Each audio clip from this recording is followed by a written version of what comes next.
வணக்கம். 5 மணி செய்திகளை தொகுத்து வழங்குவதற்காக நான் ஆர் தேவப்பிரியன். இந்த நேரத்திற்கான தலைப்புச் செய்திகளை பார்க்கலாம்.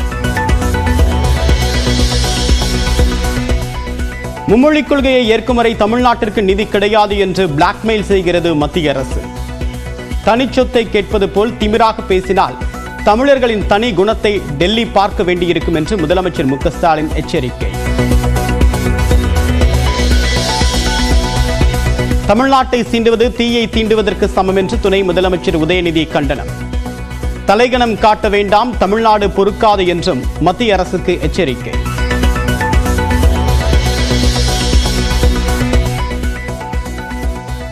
ஆயிரத்தி 1960களின் காலாவதியான கொள்கையை தமிழக குழந்தைகள் மீது திணிப்பது என்ன நியாயம்? இருமொழிக் கொள்கை தொடர்பாக அண்ணாமலை கேள்வி.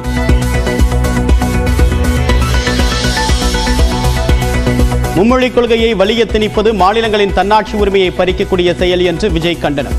பாசிச அணுகுமுறைகளை கையில் எடுப்பது மத்திய அரசாக இருந்தாலும் மாநில அரசாக இருந்தாலும் எதிர்ப்போம் என்று உறுதி.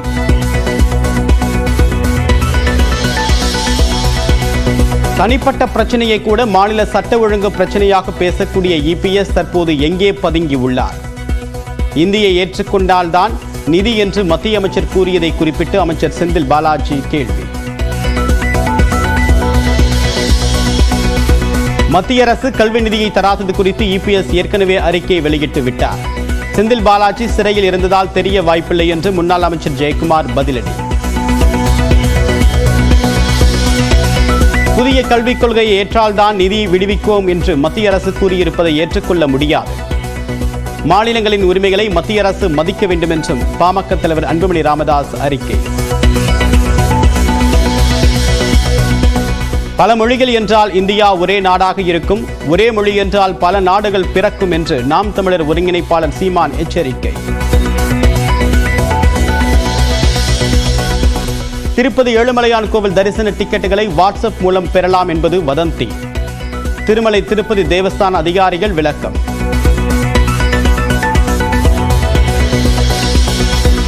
தமிழ்நாட்டில் அடுத்த 5 நாட்களுக்கு 3 டிகிரி செல்சியஸ் வரை வெப்பநிலை உயர வாய்ப்பு. அதிகபட்சமாக கரூர் பரமத்தியில் 98 டிகிரி ஃபாரன்ஹீட் வெப்பம் பதிவு. புதுடெல்லி ரயில் நிலையத்தில் கூட்ட நெரிசலில் சிக்கி 18 பேர் உயிரிழந்த விவகாரத்தில் புதிய தகவல். கடைசி நேரத்தில் ரயில் வரும் நடைமேடை மாறியதால் கூட்டம் மொத்தமாக ஓடியதால் நெரிசல்.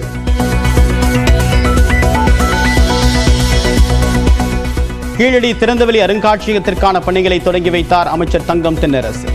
கீழடியில் மத்திய அரசு மேற்கொண்ட 2 அகழாய்வு இடங்களும் திறந்தவெளி அருங்காட்சியகமாக்கப்படும் என்றும் அறிவிப்பு.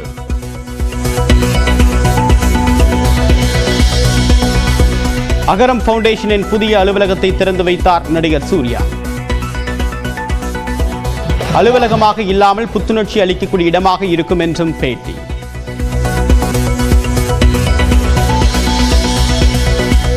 அதிமுக முன்னாள் எம்எல்ஏ விருகை ரவியின் தம்பியும் இந்திய ரியல் எஸ்டேட் நிலத்தரகர்கள் சங்க தலைவருமான கண்ணன் கைது. சென்னை மதுரவாயலில் நிலம் அபகரிப்பு புகாரில் காவல்துறை நடவடிக்கை.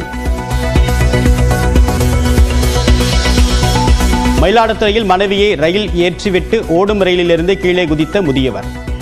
கீழே விழுந்ததில் காயத்துடன் உயிர் தப்பினார். புதுக்கோட்டை மாவட்டம் திருமயம் அருகே களை கட்டிய மீன்பிடி திருவிழா. 150 ரூபாய் செலுத்தி கெளுத்தி, கெண்டை, விரால், ஜிலேபி மீன்களை அள்ளிச் சென்ற மக்கள்.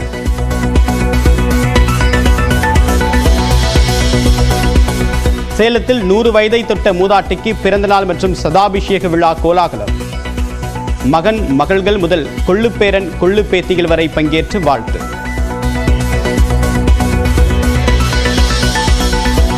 திருவாரூரில் நிலத்தகராறு காரணமாக 2 குடும்பங்களிடையே கடுமையான மோதல். சர்ச்சைக்குரிய நிலத்தில் போடப்பட்டிருந்த வேலையை பிடுங்கி எறிந்த பெண்கள்.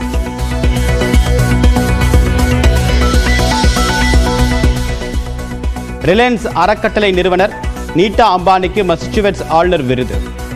விளையாட்டு, சுகாதாரம், கல்வி, கலாச்சாரத்தில் சிறந்து விளங்கியதற்காக பாராட்டு.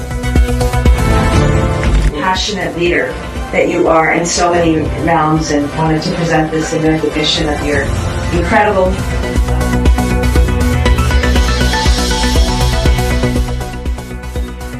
இந்தியாவில் வாக்காளர் விழிப்புணர்வுக்கு அமெரிக்கா அளித்து வந்த 175 கோடி ரூபாய் நிறுத்தம்.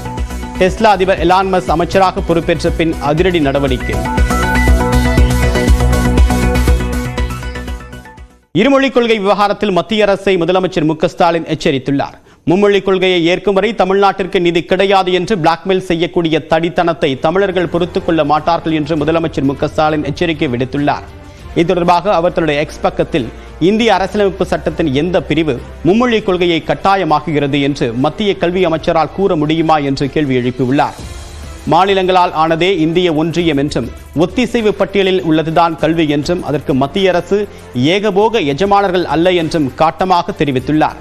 மேலும் தங்களது உரிமையாகத்தான் கேட்பதாகவும் மத்திய அரசின் தனி சொத்தை கேட்பது போல் திமிராக பேசினால் தமிழர்களின் தனி குணத்தையும் டெல்லி பார்க்க வேண்டியிருக்கும் என்று முதலமைச்சர் மு.க. ஸ்டாலின் எச்சரித்துள்ளார்.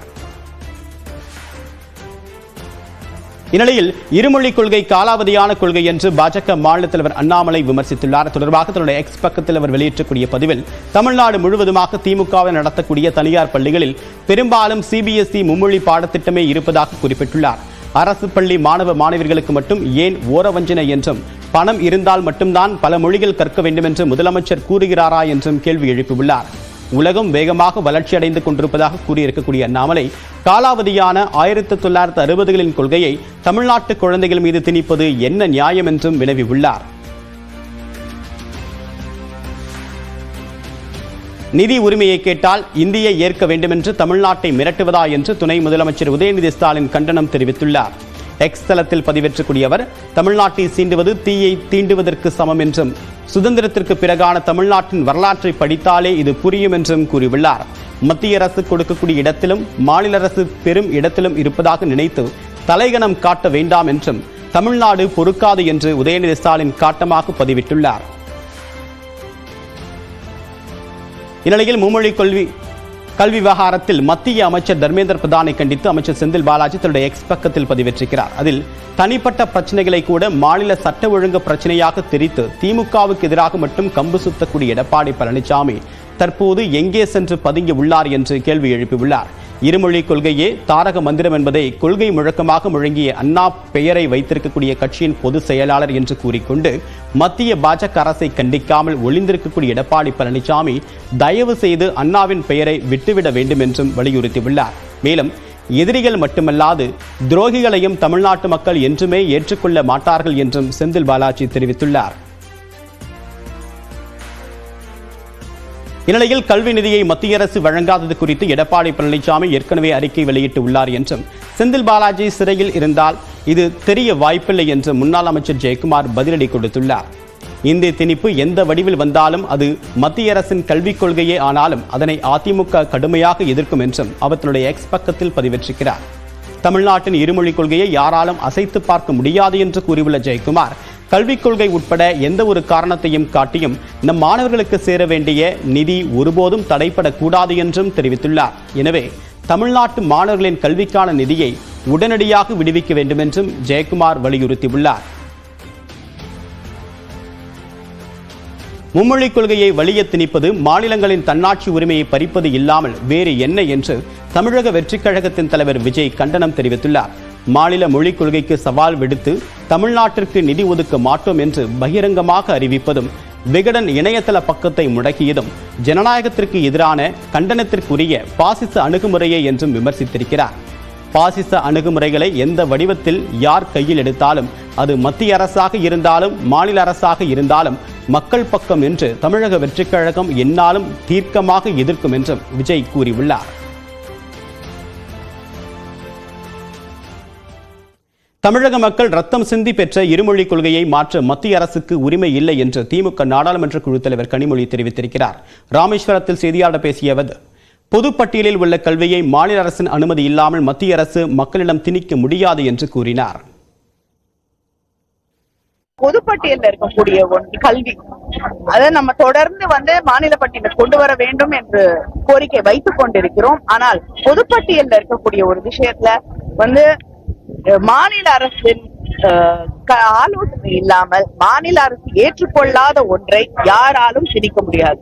நம்ம கட்டக்கூடிய வரி பணத்துல நியாயமாக நம்முடைய பிள்ளைகள் படிக்க வேண்டும் என்பதற்காகத்தான் நிதி ஒதுக்கீடு கேட்கிறோம். அதை மறுக்கிறதுக்கு அவங்களுக்கு எந்த உரிமையும் கிடையாது. மொழி கொள்கை என்பது தமிழ்நாட்டு மக்கள் ரத்தம் சிந்தி பெற்றிருக்கக்கூடிய உரிமை. அதை அவங்க நம்ம மேல மாத்துறதுக்கான அந்த உரிமை அவர்களுக்கு கிடையாது. மத்திய அரசு தேசிய கல்விக் கொள்கையை திணிக்க கூடாது என்றும் மாநிலங்களின் உரிமைகளை மதிக்க வேண்டும் என்றும் பாமக தலைவர் அன்புமணி ராமதாஸ் வலியுறுத்தியுள்ளார். இது தொடர்பாக வெளியிட்டுக்கூடிய அறிக்கையில் மத்திய அரசு அதன் நிலைப்பாட்டை மாற்றிக்கொள்ளாமல் மும்மொழி கொள்கையை திணிப்பதில் உறுதியாக இருக்கிறது என்பதைத்தான் மத்திய கல்வி அமைச்சரின் கருத்துக்கள் காட்டுவதாக குறிப்பிட்டுள்ளார். பொது பட்டியலில் கல்வி இருக்கக்கூடிய நிலையில் தேசிய அளவிலான கல்விக் கொள்கையை வகுப்பதற்கு மத்திய அரசுக்கு எவ்வளவு அதிகாரம் உள்ளதோ அதே அதிகாரம் மாநில அரசுக்கும் உள்ளதாகவும் அவர் தெரிவித்துள்ளார். எனவே மாநில அரசின் உரிமைகளையும் மதித்து ஒருங்கிணைந்த கல்வி திட்டத்தின் கீழ் தமிழ்நாட்டுக்கு வழங்க வேண்டிய நிதியை மத்திய அரசு உடனே வழங்க வேண்டும் என்றும் அன்புமணி ராமதாஸ் வலியுறுத்தியுள்ளார். பல மொழிகள் என்றால் இந்தியா ஒரே நாடாக இருக்கும் என்றும் ஒரே மொழி என்றால் பல நாடுகள் பிறக்கும் என்றும் திருப்பூரில் நாம் தமிழர் கட்சியின் தலைமை ஒருங்கிணைப்பாளர் சீமான் தெரிவித்துள்ளார். பல மொழிகள் என்றால் இந்தியா ஒரே நாடா இருக்கு, ஒரே மொழி என்றால் பல நாடுகள் பிறக்கும். இதை எந்த கொம்பனாலும் தடுக்க முடியாதுன்னு எழுதி வச்சு புதிய கல்விக் கொள்கையை இவங்க ஏற்கலைன்னா அது வரவேற்கத்தக்கது. அதற்காக நீ காசு கொடுக்க முடியாத